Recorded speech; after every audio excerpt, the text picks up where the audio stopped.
Greetings, my fellow YouTube nurses, my fellow YouTube dads, my fellow YouTube moms, my fellow YouTube nursing students, everybody out there. I want to say thanks for hitting up my channel, subscribing, and following me on my Twitter page, which is YouTube Nurse, and my other vlog channel, which is RN Life Vlog. Hit that channel up, subscribe, guys.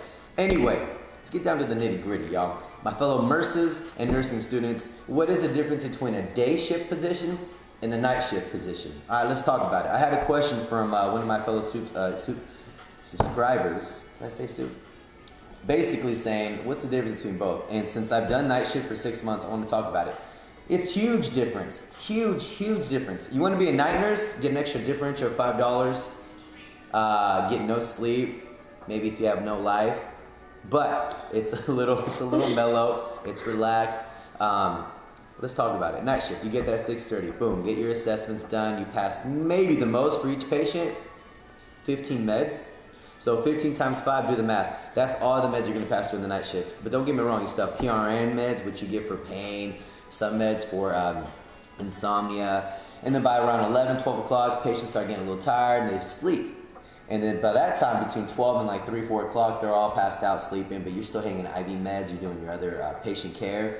And then you get a lot of admins at night, so you get busy doing all the paperwork. It's not slow, it is busy, but it's hard staying up. And then by like 6:30, you know, you start passing the meds. So you pass meds between like 9 o'clock at night, midnight, 2 in the morning, and then at 6. Sometimes you get those patients who have dementia, get a little irritated, a little agitated, but that's normal, right? Now that's a night shift. I did that for 6 months. I was like, I want to go to days. Woo-wee! Day shift is crazy. It's crazy different. It's like times 5 maybe, how much harder it is than during the night. So here we go, day shift, right? So you got one patient who got, I swear to God, one patient had to give like 20 meds in the morning. So right when you get there, that's 20 meds. And then the other patient had like 10, the other patient had 15. So imagine all together, I'm gonna round about maybe 12 meds, let's go 10 meds. Okay, 10 meds each patient, right when you get there. So you got 10 up to 20. So that's 5 patients, 10 times 5, you're talking about 50. And then that's only the 8 o'clock meds. Then you got IV sticks, finger sticks, who got before meals in the morning, lunch, and dinner. And then if anything happens, you also have phlebotomists, you have the lab, you have the doctors, you have the cardiologists, pulmonologists, all the hospitalist doctors there. Then you have x-ray techs, and you have transfer, then you have the family members. Oh my goodness, the family members crack me up. You know why? Because they ask more questions than the patients do. So you're there just busy. Now here's a typical day of the day shift position. I get there at 6:30, get report. I'm trying to get my report in and out. Give me the skinny, what's important, like that. Then by like 7:10, after we do all the orders, I start doing my assessments. I talk to them, so make sure you definitely get a cup of coffee, because if you miss anything report, you're gonna miss what's going on in your patient. You do your assessments, then all of a sudden I got finger sticks, 3 out of 5 patients got finger sticks. And then of course, they all get coverage.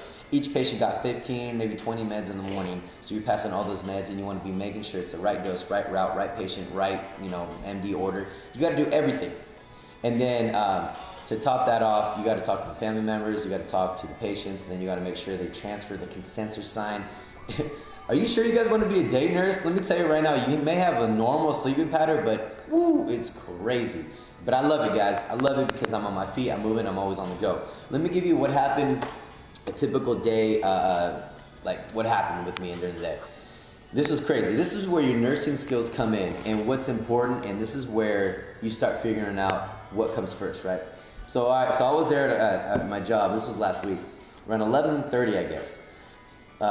Patient checks his blood sugar, all of a sudden, he's got an NG tube going, or he's got a G tube going at like 75 mLs, longevity 1.2. Now, all of a sudden, family member comes out, oh, my dad's choking. He started aspirating, I guess the feeding was too high. The head of bed was not elevated. It should have been at 45 degrees, only like 20. I don't know what happened. So, go in there, got help from a CNA, and then when this is happening, the patient started getting better through about 300 mLs of MSs, and then right after that, I called the doctor. And the doctor, I'm getting new orders, completely new food, completely decreased the flow of the rate, put the head of bed elevated. Patient started getting better, but in the time of all this, my other patient in my other room was like, I don't want to be here anymore, started cussing out my CNA. All of a sudden was like, I'm leaving against medical advice. So I explained to the patient what's going on, had the patient sign it. And then to top that off, my other patient who needs a wound care dressing change, the family member comes out, oh my God, my mom's choking. Woo! So that's when all of a sudden you just start figuring out what comes first, which is airway, breathing, circulation. That's more important than a patient wanting to leave the hospital, correct? So I go in there, once I got that longevity going for my patient, head bed elevated, I went to the other patient, figured out what was going on. Family member brought in some kind of food, it was too thick, patient started choking. So everything was okay, we don't have to do no Heimlich maneuver, nothing like that. But I had to call the doctor, change the diet, put it on dysphagia 1, swallow eval. It's just so many different things that we got to do. In that meantime, you have to chart, document, assess. You have to make sure you put down when the patient was that occurred, when you call the doctor. So you have to chart, document everything. Oh, and to top that off, you got to give all your P.L.A.N meds, your IV meds. You have to get the X-ray technicians, whoever's coming there to do CT scans, MRIs. You have to do all that and make sure you're charting. And don't forget your finger sticks. And then by the end, all of a sudden, you look at the dang watch. It's time to go home. That's a day position, y'all, and that's fun. It's crazy, but you gotta have the energy, the motivation, the dedication, and the perseverance. Y'all, hopefully I broke that down for you guys. You guys have any questions, let me know. And Classy RN student, thank you for following me on Twitter. Follow her too. She's off the hook. Also, guys, don't forget to subscribe, hit that comment, and the like button. My fellow YouTube nurses, I'm out.